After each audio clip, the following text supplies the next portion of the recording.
Jaya Radha Madhava Kunja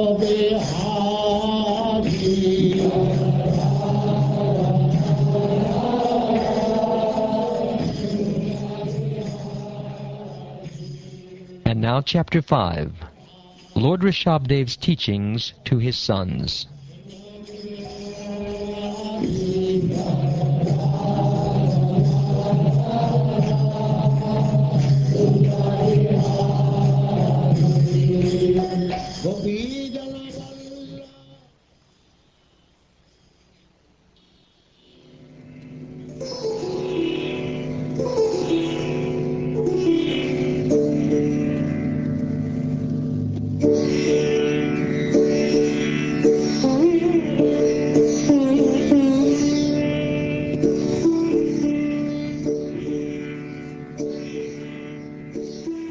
Lord Rishabhadev told his sons, "My dear boys, of all the living entities who have accepted material bodies in this world, one who has been awarded this human form should not work hard day and night simply for sense gratification, which is available even for dogs and hogs that eat stool. One should engage in penance and austerity to attain the divine position of devotional service. By such activity, one's heart is purified, and when one attains this position, he attains eternal, blissful life, which is transcendental to material happiness and which continues forever. One can attain the path of liberation from material bondage only by rendering service to highly advanced spiritual personalities. These personalities are impersonalists and devotees. Whether one wants to merge into the Lord's existence or wants to associate with the personality of Godhead, one should render service to the Mahatmas. For those who are not interested in such activities, who associate with people fond of women and sex, the path to hell is wide open. The Mahatmas are equipoised. They do not see any difference between one living entity and another. They are very peaceful and are fully engaged in devotional service. They are devoid of anger and they work for the benefit of everyone. They do not behave in any abominable way. Such people are known as Mahatmas. Those who are interested in reviving Krishna consciousness and increasing their love of Godhead do not like to do anything that is not related to Krishna. They are not interested in mingling with people who are busy maintaining their bodies, eating, sleeping, mating, and defending. They are not attached to their homes, although they may be householders. Nor are they attached to wives, children, friends, or wealth. At the same time, they are not indifferent to the execution of their duties. Such people are interested in collecting only enough money to keep the body and soul together. When a person considers sense gratification the aim of life, he certainly becomes mad after materialistic living and engages in all kinds of sinful activity. He does not know that due to his past misdeeds, he has already received a body which, although temporary, is the cause of his misery. Actually, the living entity should not have taken on a material body, but he has been awarded the material body for sense gratification. Therefore, I think it not befitting an intelligent man to involve himself again in the activities of sense gratification, by which he perpetually gets material bodies one after another. As long as one does not inquire about the spiritual values of life, one is defeated and subjected to miseries arising from ignorance. Be it sinful or pious, karma has its resultant actions. If a person is engaged in any kind of karma, his mind is called karmatmaka, colored with fruitive activity. As long as the mind is impure, consciousness is unclear. And as long as one is absorbed in fruitive activity, he has to accept a material body. When the living entity is covered by the mode of ignorance, he does not understand the individual living being and the supreme living being, and his mind is subjugated to fruitive activity. Therefore, until one has love for Lord Vasudeva, who is none other than myself, he is certainly not delivered from having to accept a material body again and again. Even though one may be very learned and wise, he is mad if he does not understand that the endeavor for sense gratification is a useless waste of time. Being forgetful of his own interests, he tries to be happy in the material world, centering his interests around his home, which is based on sexual intercourse, and which brings him all kinds of material miseries. In this way, one is no better than a foolish animal. The attraction between male and female is the basic principle of material existence. On the basis of this misconception, which ties together the hearts of the male and female, one becomes attracted to his body, home, property, children, relatives, and wealth. In this way, one increases life's illusions and thinks in terms of I and mine.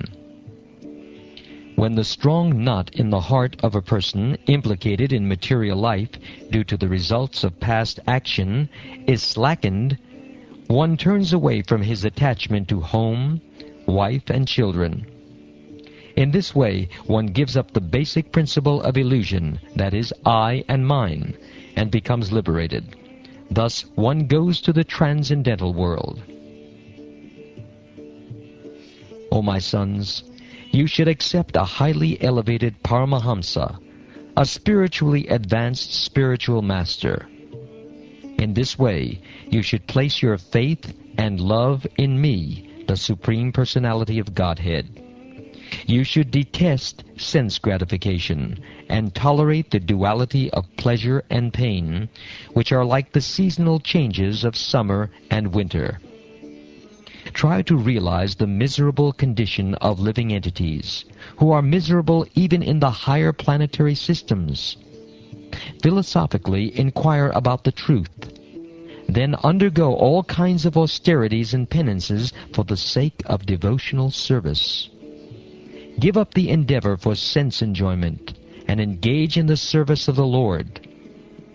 Listen to discussions about the Supreme Personality of Godhead, and always associate with devotees. Chant about and glorify the Supreme Lord, and look upon everyone equally on the spiritual platform. Give up enmity and subdue anger and lamentation. Abandon identifying the self with the body and the home, and practice reading the revealed scriptures. Live in a secluded place and practice the process by which you can completely control your life air, mind, and senses. Have full faith in the revealed scriptures, the Vedic literatures, and always observe celibacy. Perform your prescribed duties and avoid unnecessary talks. Always thinking of the Supreme Personality of Godhead, acquire knowledge from the right source. Thus, practicing Bhakti Yoga, you will patiently and enthusiastically be elevated in knowledge, and will be able to give up the false ego.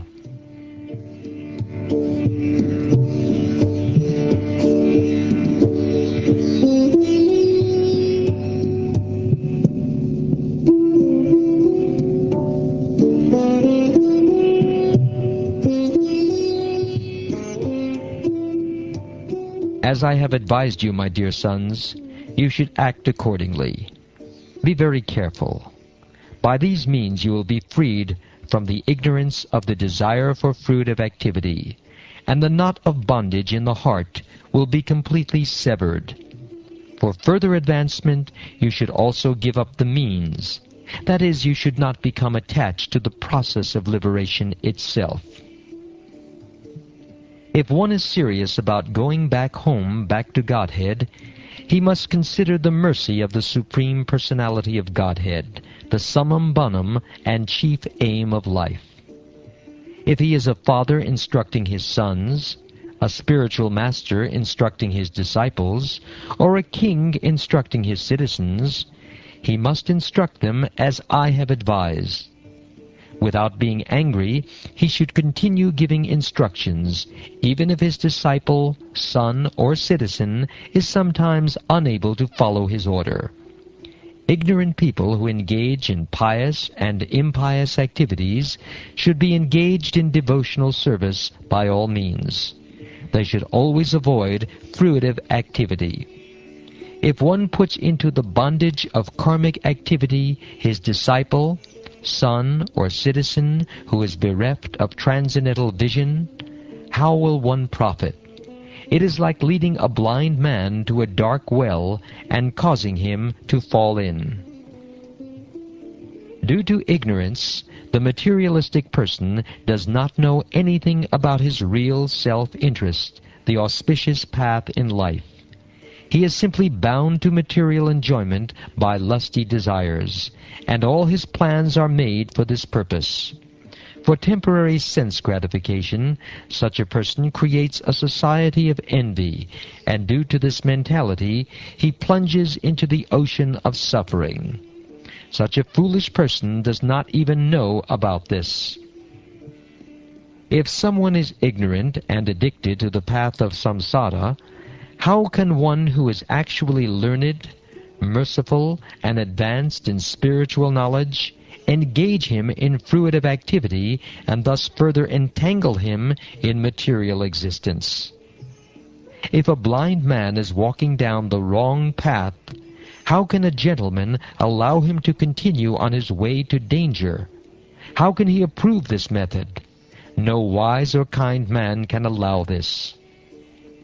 One who cannot deliver his dependents from the path of repeated birth and death should never become a spiritual master, a father, a husband, a mother, or a worshipable demigod. My transcendental body, or Satchidananda Vigraha, looks exactly like a human form, but it is not a material human body. It is inconceivable. I am not forced by nature to accept a particular type of body. I take on a body by my own sweet will. My heart is also spiritual, and I always think of the welfare of my devotees. Therefore, within my heart can be found the process of devotional service, which is meant for the devotees.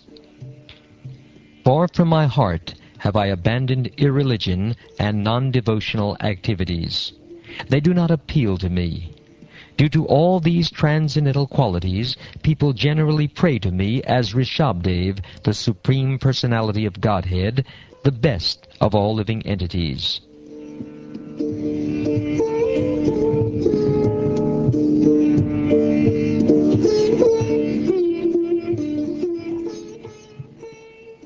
My dear boys, you are all born of my heart, which is the seat of all spiritual qualities. Therefore you should not be like materialistic and envious men. You should accept your eldest brother, Bharat, who is exalted in devotional service. If you engage yourself in Bharat's service, your service to him will include my service, and you will rule the citizens automatically. Of the two energies manifest, that is, spirit and dull matter, beings possessing living force, such as vegetables, grass, trees, and plants, are superior to dull matter, such as stone and earth, etc. Superior to non-moving plants and vegetables are worms and snakes, which can move. Superior to worms and snakes are animals that have developed intelligence. Superior to animals are human beings, and superior to human beings are ghosts because they have no material bodies. Superior to ghosts are the Gandharvas, and superior to them are the Siddhas. Superior to the Siddhas are the Kinnaras, and superior to them are the Asuras. Superior to the Asuras are the demigods, and of the demigods, Indra, the king of heaven, is supreme. Superior to Indra are the direct sons of Lord Brahma, sons like King Daksha, and supreme among Brahma's sons is Lord Shiva. Since Lord Shiva is the son of Lord Brahma, Brahma is considered superior, but Brahma is also subordinate to me, the Supreme Personality of Godhead. Because I am inclined to the Brahmins are best of all. O respectful Brahmins, as far as I am concerned, no one is equal or superior to the Brahmins in this world. I do not find anyone comparable to them. When people know my motive after performing rituals according to the Vedic principles, they offer food to me with faith and love through the mouth of a Brahmin. When food is thus offered unto me, I eat it with full satisfaction. Indeed, I derive more pleasure from food offered in that way than from the food offered in the sacrificial fire. The Vedas are my eternal, transcendental sound vibration. Therefore the Vedas are Shabda Brahma. In this world the Brahmins thoroughly study all the Vedas, and because they assimilate the Vedic conclusions, they are also to be considered the Vedas personified. The Brahmins are situated in the supreme transcendental mode of nature, Sattva Guna. Because of this, they are fixed in mind control, or Shama, sense control, or Dhamma, and truthfulness, or Satya. They describe the Vedas in their original sense, and out of mercy, Anugraha, they preach the purpose of the Vedas to all conditioned souls. They practice penance, or tapasya, and tolerance, titiksha, and they realize the position of the living entity and the Supreme Lord. These are the 8 qualifications of the Brahmins. Therefore, among all living entities, no one is superior to the Brahmins. I am fully opulent, almighty, and superior to Lord Brahma and Indra, the king of the heavenly planets. I am also the bestower of all happiness obtained in the heavenly kingdom and by liberation. Nonetheless, the Brahmins do not seek material comforts from me. They are very pure and do not want to possess anything. They simply engage in my devotional service. What is the need of their asking for material benefits from anyone else? My dear sons, you should not envy any living entity, be he moving or non-moving. Knowing that I am situated in them, you should offer respect to all of them at every moment. In this way, you offer respect to me. The true activity of the sense organs, or mind, sight, words, and all the knowledge-gathering and working senses, is to engage fully in my service. Unless his senses are thus engaged, a living entity cannot think of getting out of the great entanglement of material existence, which is exactly like Yamaraj's stringent rope.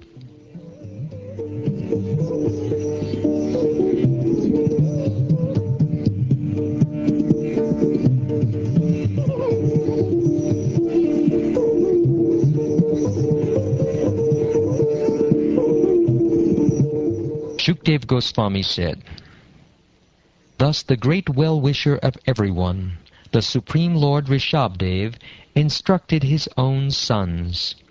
Although they were perfectly educated and cultured, he instructed them just to set an example of how a father should instruct his sons before retiring from family life.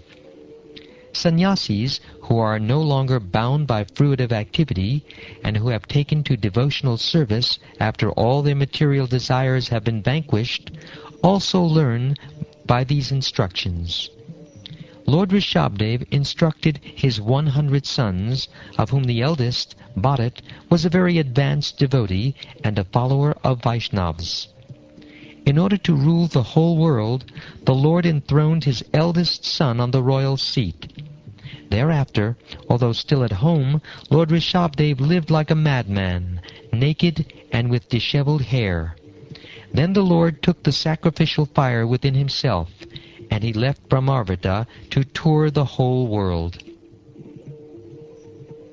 After accepting the feature of an Avadhuta, who is a great saintly person without material cares, Lord Rishabdev passed through human society like a blind, deaf, and dumb man, an idle stone, a ghost, or a madman.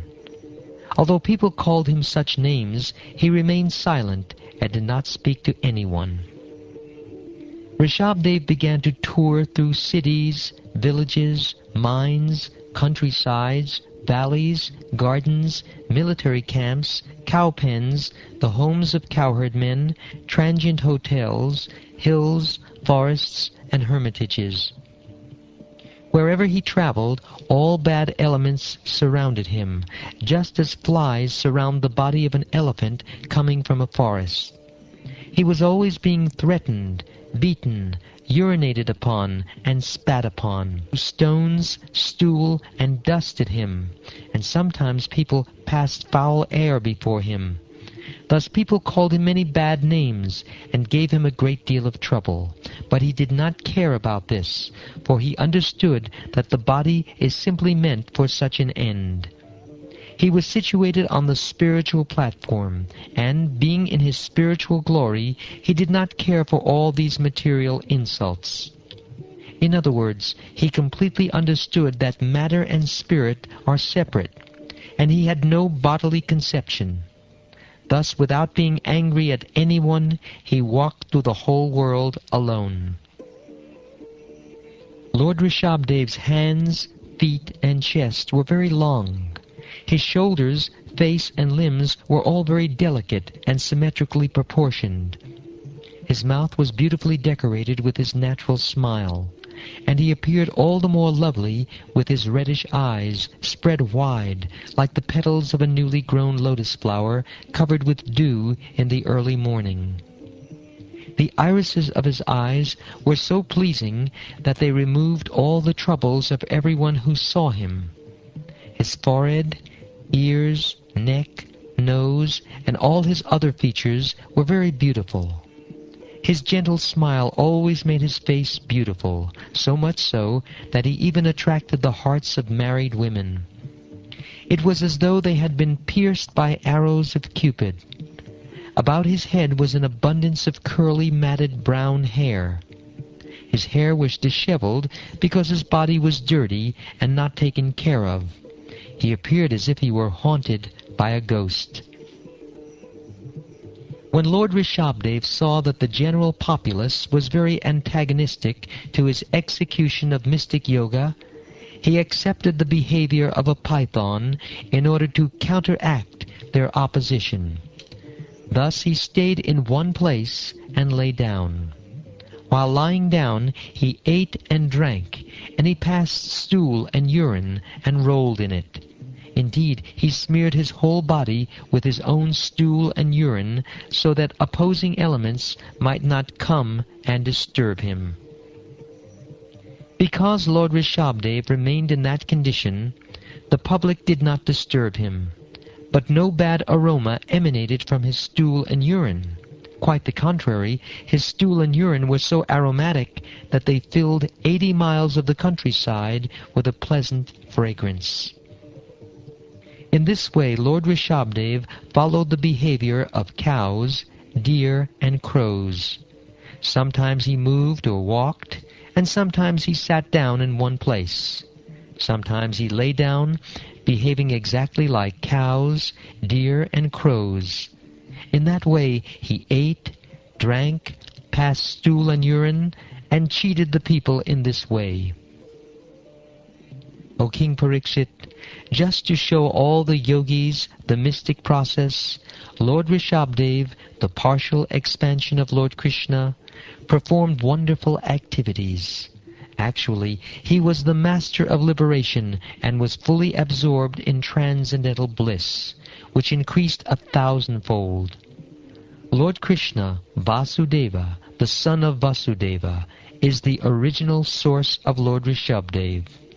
There is no difference in their constitution, and consequently Lord Rishabdev awakened the loving symptoms of crying, laughing, and shivering. He was always absorbed in transcendental love. Due to this, all mystic powers automatically approached him, such as the ability to travel in outer space at the speed of mind, to appear and disappear, to enter the bodies of others, and to see things far, far away. Although he could do all this, he did not exercise these powers.